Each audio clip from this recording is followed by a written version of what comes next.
Okay, welcome back to our course in cyber physical systems. And last time, the last thing that we talked about, we were discussing pacemaker and the evolution of that medical device as a cyber physical systems. So we looked at the classic architecture of a pacemaker, which is shown here. We saw that last time. And so this is an architecture in use since about 1974, so it's been around more than 40 years. It's served well, and I'm sure it has saved the life of millions of people. So starting with this, so we can discuss how we view a more contemporary and advanced and pacemaker of the future and now as described and worked on by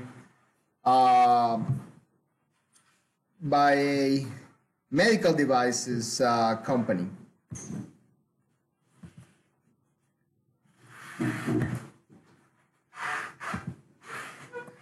So I started to dive into a new architecture for a pacemaker from Medtronic, which is a probably the best known medical devices company from the US. And so this is a very different device.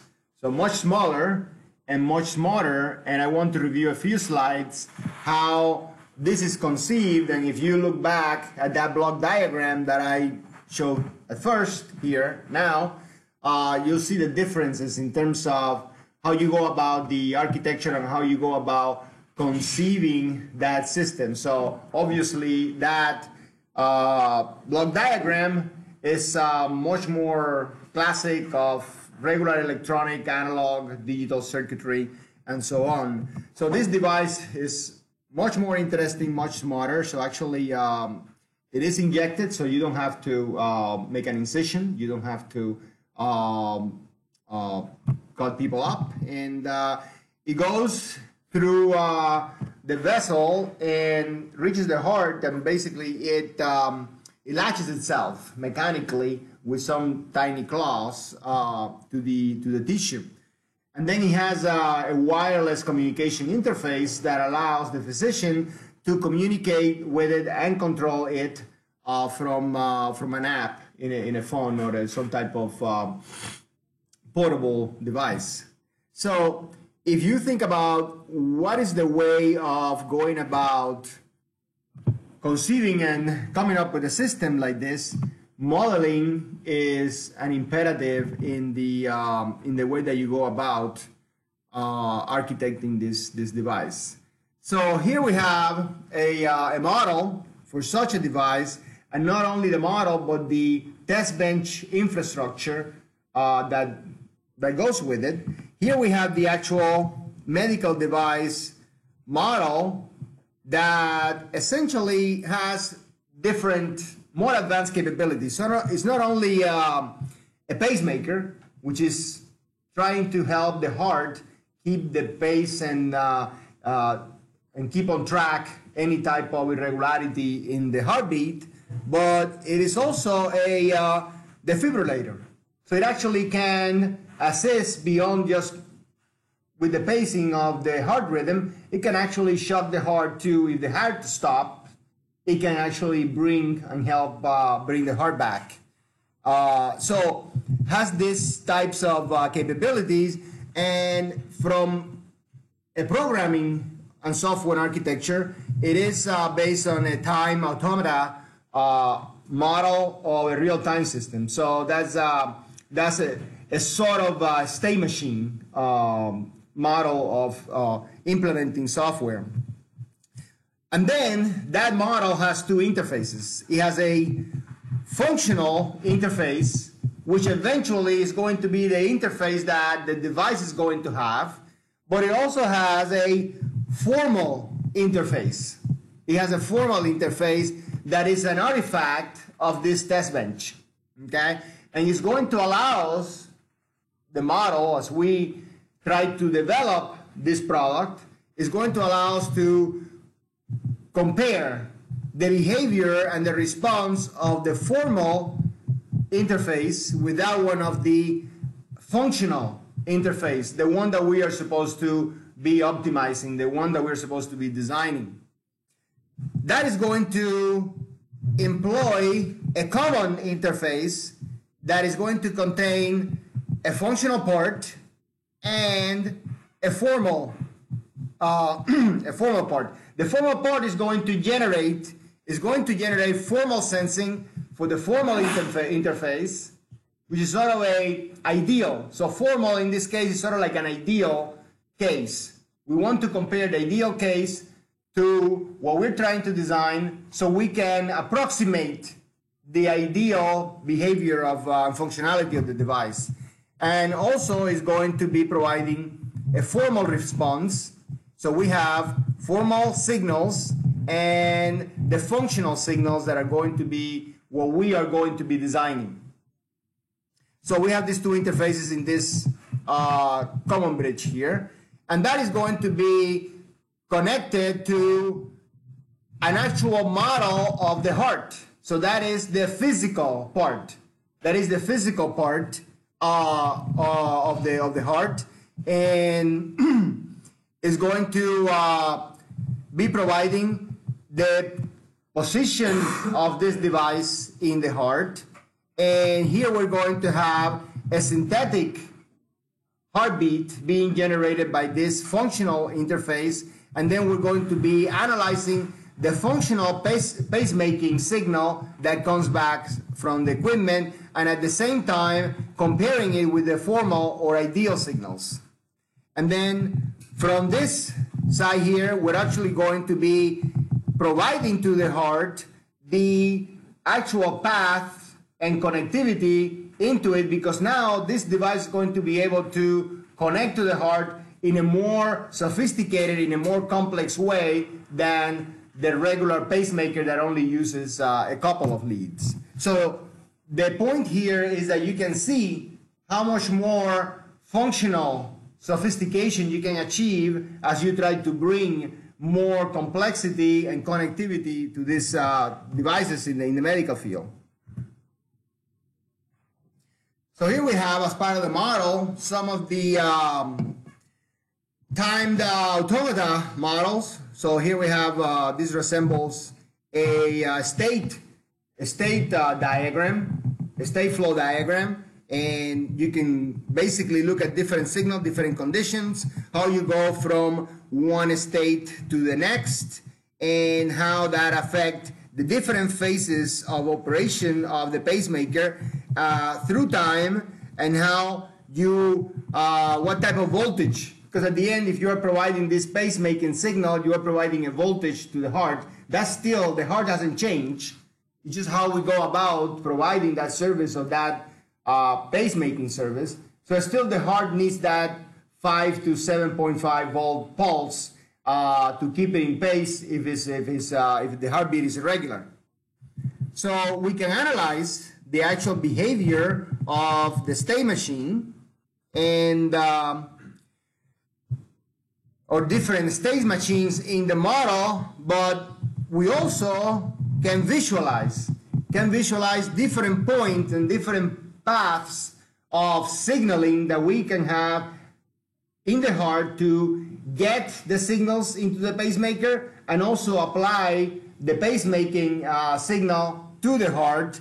So we can basically analyze a lot more different options to do this job of pacemaking.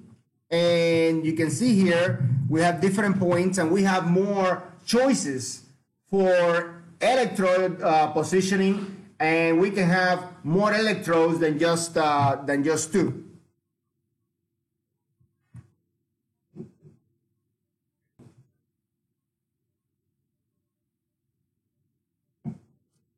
What other issues we have with medical equipment? And those are, one is interoperability.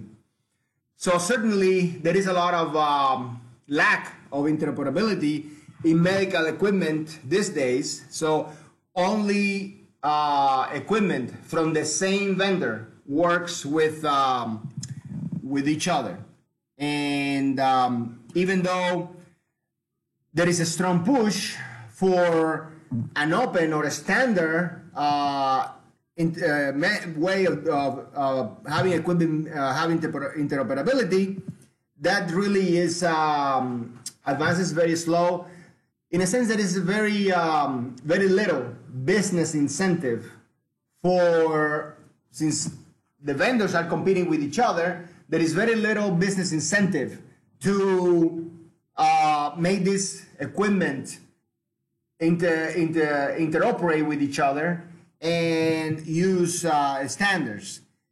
Some of the problems is liability. So it's easy to assign liability if you can recognize if the equipment doesn't interoperate with each other, if it's isolated. So that way you can assign liability better. Also, there is no regulatory push for this. There is no regulatory push for the usage of standards. And again, the vendors have nothing to gain because they compete with each other, and they'd rather keep the section of the market that they have carved out for themselves away from other vendors without using standards. So that way, there is no possibility that one equipment could be replaced easily by another equipment from another vendor. So that way, that cements their position in the market. So that's an issue for sure if we're going to be connecting multiple equipment together and making the overall healthcare and system smarter.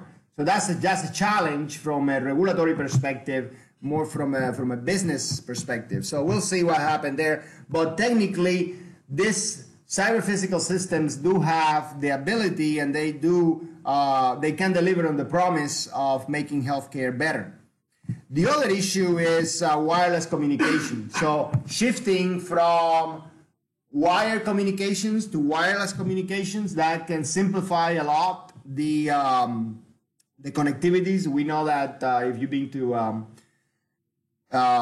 intensive care room, there is a lot of wires, and really it could simplify things. So the challenge is, how do you avoid interference that could have some catastrophic type of consequence, and the security issue as well, because once you are on the air, you have more vulnerability to security threats. So there are some physical layer level techniques that are being investigated that can help to protect the data at the physical level. So when I say physical layer, that's the lowest layer, the actual medium that you are communicating through. So physical layer interface would be your the actual modulation that you use, even the actual signal levels that you use, and power that you use to transmit up to the air. That is the bottom layer on the stack of communication layers, all the way from the physical layer, where you could actually connect to the medium, in this case, the air, through an antenna. Then the top layer, the seventh layer, let's say, is the application layer, which is the actual device. So there is some work being done in different ways of achieving wireless communication more efficiently and more securely. But wireless communication is a challenge, but it's something that can also promise a lot of benefits moving away from wired connectivity. So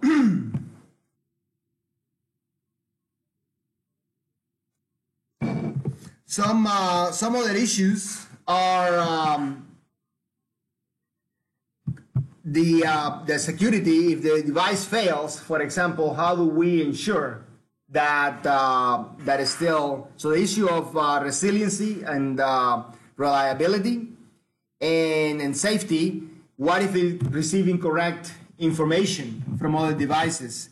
For example, what types of safety measures do you put in place if you have an automatic ventilator and for some reason the fan doesn't work. What do you do about that? What are the safety precautions that you must take and the safety switches that you can have in place to make sure that something catastrophic doesn't happen? So again, if the ventilator doesn't turn on, maybe it needs to have sort of a time trigger that it turns on anyways, even if it doesn't receive that command, something like that. So that's a very simplistic example, but the idea is that you have to have resiliency to make sure that the safety of the patient is not compromised. So some of the research that is taking place when it comes to healthcare-related cyber-physical system has to do with more precise definition of requirements in a more precise mathematical notation. And I think that's really, that goes across any domain, really using finite automata models and state flow and state machine type models and state variable notation to model the requirements of cyber-physical systems. That is an area that is recognized as important, not only in healthcare, but also in all areas of all the domains that can be affected by and benefited by cyber-physical systems. So algorithm development, again, all this applies to all of them. The modeling, not only the algorithms on the device side, but also on the physical side. How do you model that physical part? Remember that in the cyber-physical system, the device and the physical part are all part of the system, are all part of what we call that cyber-physical system. It's not just the device. The device lives in that environment, in that physical environment, but both compose the system. So once you do that, the reason we want to be able to model all this is that we can then apply techniques such as simulation. You saw some of that in the pacemaker. And once you can simulate things, you can really apply all kinds of techniques to optimize, to really optimize and verify the correctness of the design.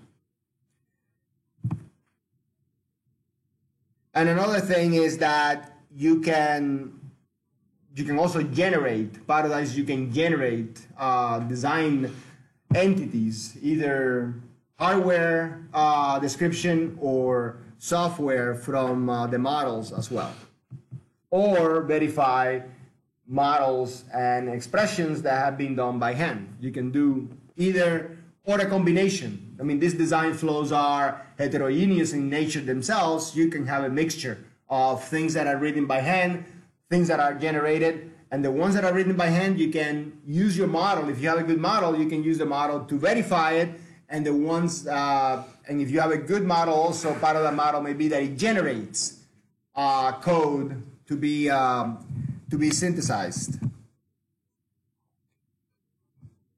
We synthesize hardware, but in a sense, when you compile software, that's synthesizing software. So it's the same thing. We just use different words. Okay, so let's look at a few slides on manufacturing and the application. The application of cyber-physical systems to manufacturing. So now we're going from a tiny device like a pacemaker, very small, physically a small example, although sophisticated. And this couple of examples are really like big. They're like factories. So and this illustrates that cyber-physical systems are not really described and bounded by their physical size. It's really, they can be very small and complex, and they can be very big. So we're going to take a look at a couple of examples of how cyber-physical systems can aid manufacturing, because And when we talk about manufacturing, we're talking about smart manufacturing. Obviously, the more developed economies are never going to be able to compete if we are doing things in a manual, labor-intensive way. You're not going to be able to compete on cost with less developed economies where the cost is lower. The actual manual labor cost is lower. So the idea that somehow we're going to bring jobs back to do the same manual labor that we do in less developed countries, that never is going to happen. And the reason is that would actually decrease the standard of living of the more developed nations. So that's not going to happen. So how do you really bring back manufacturing is by bringing smart manufacturing. And these are a couple of examples here. So, for instance, three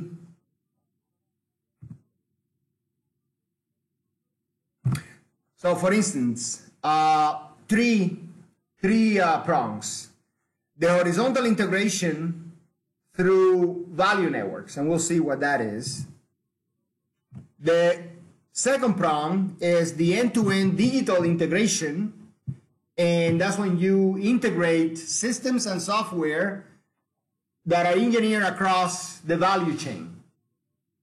And then the vertical integration and the networking of the manufacturing systems. So we'll see all these three in detail in the next slides. So what do we mean by the horizontal integration through the value networks? The main question here is, how can a company business strategies and business model be sustainably supported and implemented using cyber-physical systems? So, in addition to these business models, what kind of cooperation and synergies become necessary to address some of the topics? So how do you protect intellectual property? Medium and long-term training. These are sophisticated enterprises. So now we want people employed, but there needs to be efforts to retrain the workforce and to develop initiatives, sustainable initiatives of transitioning people of more from more manual type jobs to these types of jobs. On big things like this, like manufacturing, standardization is a must. So that is important and it needs to be addressed, and that all adds up to sustainability. So these are the questions when we talk about the horizontal integration through the value network of, let's say, a factory. And we'll see examples of that. Then on the total integration of systems and software across the value chain, what is the major question? So can we come up with a cyber-physical system that can control and be part of the flow and the process of the workflow? So that's going to require a lot of information technology type of equipment and systems. And this is the key here. This is the value chain: product development, manufacturing, systems engineer, production, and service. That's when you think of a product, that is the value chain. You develop the product, you make the product, you support it. In its simplest form, that is the definition of the value chain. So how can you holistically look at that as a system and apply and come up with a cyber-physical system that can make this more sophisticated and smarter? And then on the third prong, the vertical integration and networking of manufacturing system, how can cyber-physical systems be used to create and reconfigure manufacturing systems? So we'll see that today factories are very monolithic and static, and it's very expensive. It's very expensive to retool and change from one type of, from manufacturing one article to another. So how can we build a factory that is smarter, more reconfigurable, more adaptable, and through that be able to manufacture with better customization for the better service of the consumer products at the same low prices and high quality that if we had this monolithic type of very rigid factory. That is the key. So that is what we mean by the vertical integration and networking of the manufacturing systems.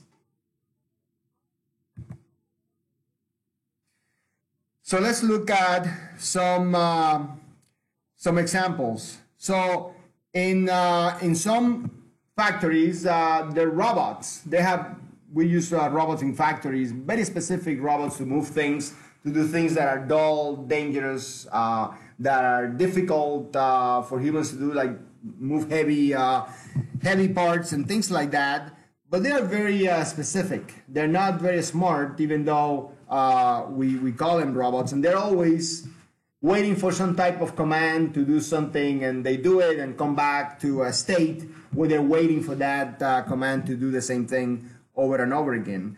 And if there is a break, those robots, they just stay on standby. They're not networked, they're not connected, they're sort of a quasi-smart type of machine. So these robots can be, a low-hanging fruit could be that these robots are networked.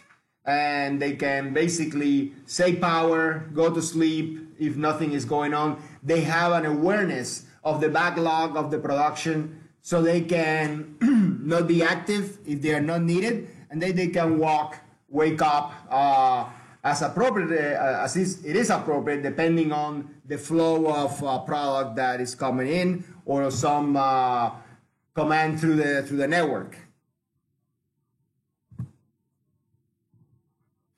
Specifically in the automotive industry, it is a big deal if you want to change something in a model or use one part from one model into another. The tooling that is involved or the retooling effort that is involved makes things very difficult. In the end, what happens is that consumers tend to get fewer and fewer models.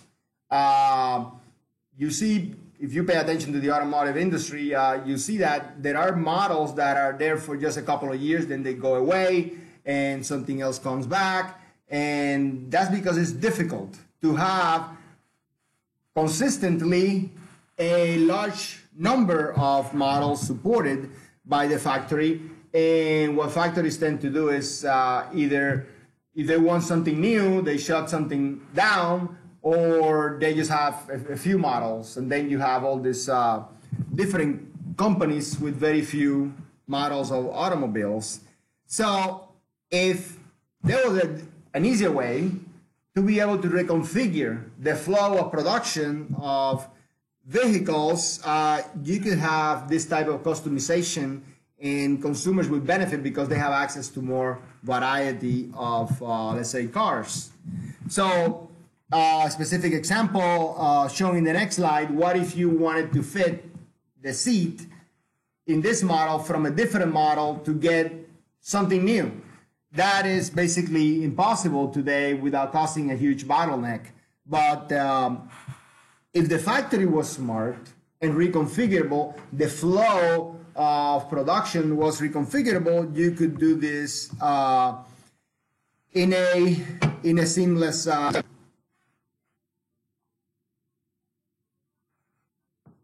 So if we had a flexible manufacturing system, instead of doing it like today, that is very strict and monolithic, you would have flexibility, and you would have multiple paths and multiple workstations, and the factory would reconfigure itself to take different paths and be able to, let's say, take a seat, a different seat or a different engine, basically put mini customization aspects of for a car in this case, which is a big deal, and the consumer would get more variety. So that's an example in the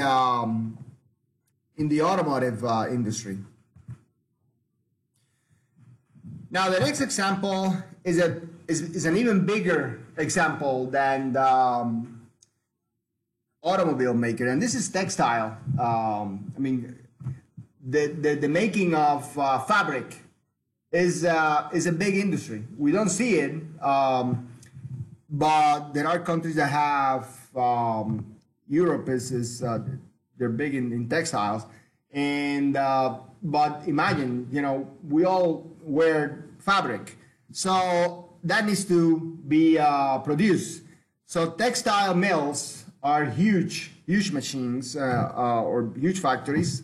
And this is an industry that could benefit itself from cyber-physical systems in a big way.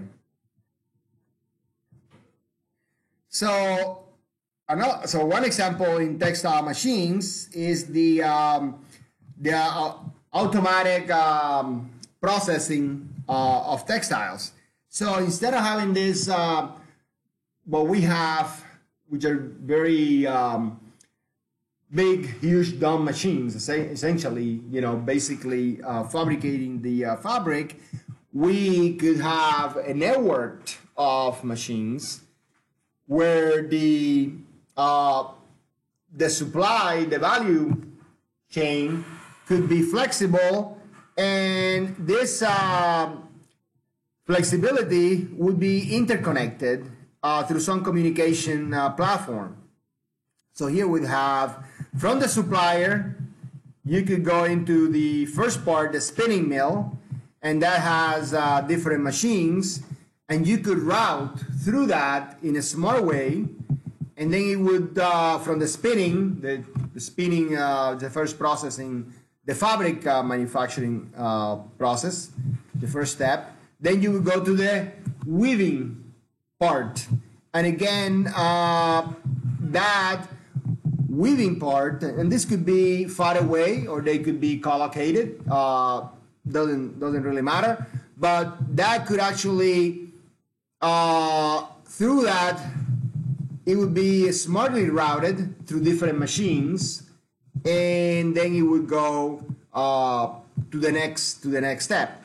So that's kind of like the concept of adding smart technology and making textile manufacturing smart. Then we could also in there add intelligence for the quality assurance of the fabrication of textiles. Let's see an example on that. But first, let's just one more detail. All these machines could be integrated and controlled not only by humans but by models of the process, digital models of the process. This is a very important technology that is being investigated by the research community, and the technology is called digital twin. So the concept of the digital twin is that you have this manufacturing system, this manufacturing process that exists physically, but then you have a digital model of it. And then you can first play what-if scenarios in this digital model so that to see if the factory reconfigures itself, how does it do it, what type of efficiencies come out of that configuration, and then if it's successful, then that configuration, that digital twin, can force the physical twin to do the same thing. That's why it's called digital twin, because they're supposed to be the same, but you have the ability to look at things digitally, which is a lot less expensive than reconfiguring these big machines physically. So only after you have model what you're going to do digitally, then you basically force the replication from the digital domain to the physical domain. So this allows for self-optimization. So one of the things that, or what this is called, is Industry 4.0. So it's the next generation of industry and manufacturing. That the term Industry 4.0 comes from Europe, but is well understood, and specifically from Fraunhofer, which is kind of a research company, kind of think tank in Germany. So by having this type of digital twin, you can optimize process digitally and then serve them back and force them back into the physical world. So here we see an expression of that. You can have data collected from the physical world that can go into the optimization models of this digital twin combined with other data. So you can actually collect historical data and do analytics on that data. And you can do this pre-set up with simulation. So that's what I'm talking about. If you're going to change this complex machine here, don't go out there and start, tweaking with Allen wrenches and things like that. You can do everything in this model and measure the level of optimization according to some criteria that you have, and then you can push that into the physical world, because it is very expensive. It is very expensive and disruptive to change these huge machines in this case, it's a weaving machine in the textile industry. These are huge machines to make fabric.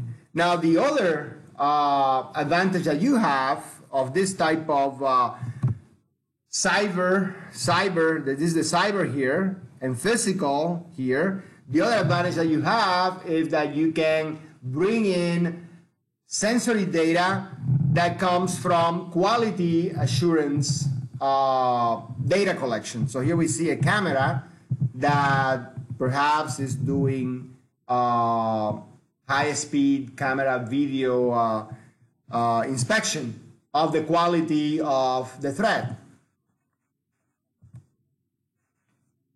So if we're doing, let's say, that type of quality inspection, instead of having the older type of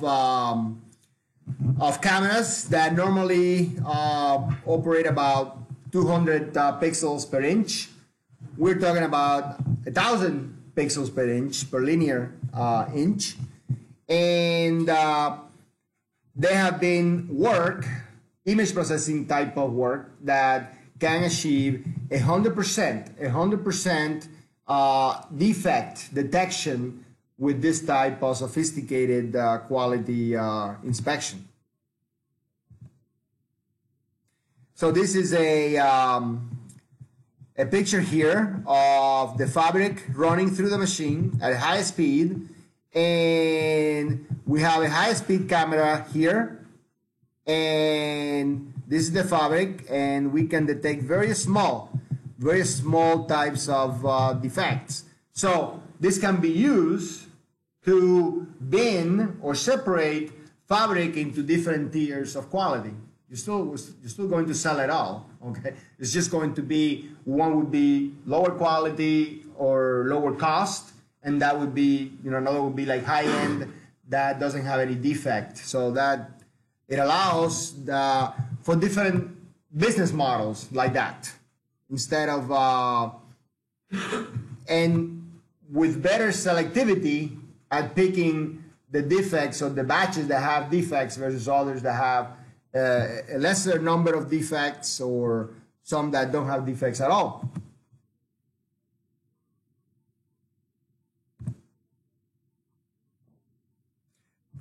In the area of research topics in manufacturing,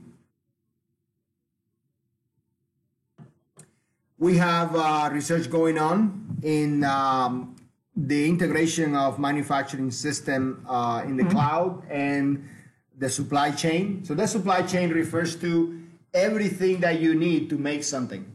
So if you have a factory, the supply chain means that you're getting parts, you're getting some raw materials, but you are getting some parts that maybe are prefabricated. And those prefabricated parts, they're getting raw materials from somebody else and maybe getting other pre-made parts. So all that forms a supply chain from all the raw materials to where you have a product. So it can be very complex because if one link in that chain is missing or impossible to achieve, then you don't have a product. So there are actually people whose job is to look at the supply chain and make sure there are redundancies in place and there is optimization in place from the standpoint of assurance of delivery, quality assurance, and also the business aspect, the price. Because you still have to be paying a competitive price so you can sell your stuff at a competitive price as well. So supply chain management, it is a thing. It is an actual function of business and manufacturing. And that can usually be impacted in a positive way by cyber-physical system and the integration of the data that comes from the manufacturing enterprise into the knowledge-based system that are part of the cyber-physical system. So that can also be part of the modeling of the manufacturing enterprise and comprehended in the control of the industrial processes. So other areas of research, the networking of the manufacturing processes and also the system. So the systems execute the process. So you can, there are people researching at different levels the networking of the process and others the networking of the system. They're two different things. The networking of the process is more at the behavioral level of the overall system, and the networking of the manufacturing system is more at the physical level of the system. Other areas of research are intelligent sensing technology and instrumentation. So all kinds, so you saw the example about the camera. And so that's part of instrumentation, metrology, making sure that we have sensors in the machine so we can do maintenance proactively and have it in such a way that minimizes the disruption to the production process. So those are part of the intelligent sensing technology and instrumentation system. All this, of course, needs to be done in real time because we want to keep a high throughput of manufacturing, and it has to work with the big unknowns, which are the business part unknowns. When are the orders coming? The orders don't come in a nice way, in a scheduled fashion. You may have a customer that all of a sudden wants a lot of something, and maybe for some time you're not getting orders. So how do you optimize the throughput and the scheduling of production through the factory? Because you cannot just hire a bunch of people all of a sudden and then let them go and then hire some more. That's not the way business works. So you have to plan your workforce and match that to the backlog and throughput of backlog and orders that you have, and match that with the inventory of raw materials and resources that you have. So it becomes a very complex operation where if you have more intelligent systems, you can make better business decisions, and business can be more profitable. So everybody wins. Today, all this is done in a very ad hoc manner. Okay, there is a lot of non-optimized ways of doing it because this is the way that we done it before, and a lot of tribal knowledge type of way of going about things. So if you basically formally put a system in place that is smart, electronic, information technology and data sensor driven, then you can come up with something that is optimized. That's not there today. So as well, how to tap into the smart grid that we discussed. So these factories, obviously, they demand a great deal of energy. So how do we make the factories cooperate more into the overall smart grid system that we discussed last time? So these are areas of research that are going on in the manufacturing domain, and opportunities for cyber physical systems.